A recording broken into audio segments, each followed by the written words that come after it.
Vai trazer informações de como é que foi aqui na cidade de Aracaju o dia de ontem da eleição. Luciana, nós tivemos muitas reclamações. Eu, por exemplo, passei mais de 2 horas numa fila em Socorro e tivemos reclamações de várias cidades do estado na demora para o atendimento para a votação. Como é que foi a situação aqui na cidade de Aracaju, neste visual lindo que você está aí no artesanato no Mercado Central de Aracaju? Acertei, não? O visual e o local? Acertou sim, Fábio. Estamos aqui, no Mercado Central, justamente para falar sobre esse assunto. A gente lembra que foram meses desse processo eleitoral, quase desde o início do ano, e ontem finalmente aconteceu esse pleito. Como você leu aí, foram 30 eleitos na capital sergipana, e aqui em Aracaju também, infelizmente, aconteceram sim alguns problemas. Quem vai conversar com a gente é a Natália Dalto, que é presidente do Conselho da Criança e do Adolescente. Bom dia, Natália. Vocês acabaram recebendo algumas denúncias, teve também problema em relação a algumas urnas que precisaram ser trocadas, né? Isso, né? Bom dia a todos e todas, bons ouvintes, né? Realmente, ontem aconteceu as eleições do Conselho Tutelar e, infelizmente, tivemos alguns problemas de urnas, mas isso é uma coisa que sempre acontece em qualquer eleição. Essas urnas foram trocadas e tudo resolvido. Tudo tranquilamente resolvido.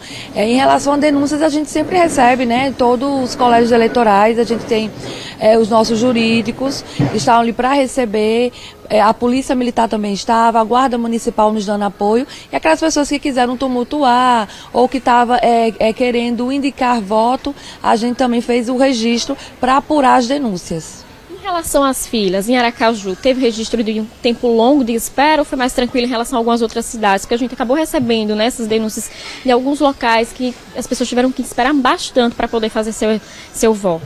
Em Aracaju nós tivemos 32 locais de votação. Então foram 32 colégios, né, sendo 30 colégios, um CRAS e o Externato São Francisco. Alguns locais, a maioria, a votação estava super tranquila. E alguns mais tumultuados por conta do número de votantes de urna, né? Por exemplo, tinha algumas urnas que tinham 5.000 eleitores, então outras tinham 1.000, tinham 2.000. Então, claro que vai ter um número maior. E alguns colégios, alguns distritos que é mais populosos em relação aos votantes. Então, a gente teve, sim, alguns colégios que demoraram mais por conta dos votantes. Isso é um sinal bom, porque as pessoas foram votar, né? E aí, por volta de 17 horas e 54 minutos, a gente encerrou todos os locais de votação e a apuração terminou. Então, antes mesmo das 10 horas, a gente já tinha o resultado de todos os eleitos. A partir de agora, quais são os próximos passos, né? A posse acontece em janeiro, mas até lá o que é que acontece? Em dezembro tem... Primeiro, a gente deu o resultado ontem, né? Então, a gente tem um prazo, né, que para impugnações, algum tipo de reclamações, e até a gente divulgar a lista definitiva, nós vamos fazer o curso de capacitação, que ele é obrigatório, está no edital, está no ECA, de 40 horas com todos os eleitos, e somente após esse curso é que esses candidatos vão estar habilitados, né, para assumir a função do conselheiro tutelar, e a posse será no dia 10 de janeiro. A gente queria lembrar nesse papel, a gente sabe que o conselheiro tutelar ele tem um papel fundamental na garantia do direito da criança, do adolescente, por isso esse curso ele é tão importante, inclusive, né? Preciso entender seu papel dentro da sociedade, né? Exatamente, os requisitos para ser um conselheiro tutelar é o nível médio, né? E essas legislações que competem, o ECA, as legislações complementares, a própria Constituição Federal, né? E outros documentos LDB, com a educação, a lei orgânica da assistência social e outros documentos, a gente precisa passar e precisa que esse conselheiro eleito tenha conhecimento, entenda como funcionam os equipamentos, porque ele vai estar ligado com a assistência.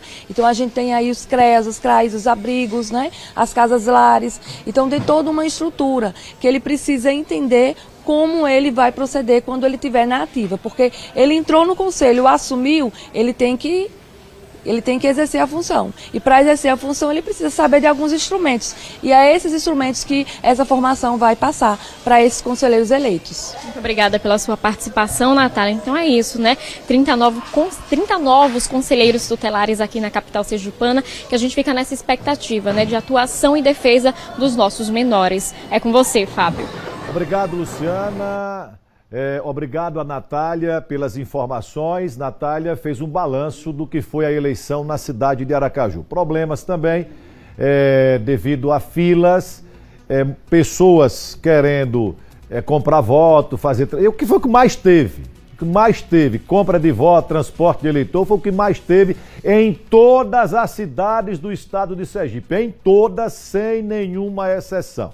Mas, enfim, a eleição passou. Como você pôde perceber, antes de assumir, esses conselheiros e conselheiras vão passar por um treinamento para conhecer o Estatuto da Criança e do Adolescente, para ter noção exatamente do que é que vão fazer, porque é um trabalho muito importante.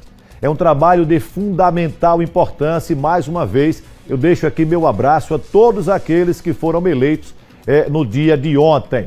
Olha, agora nós vamos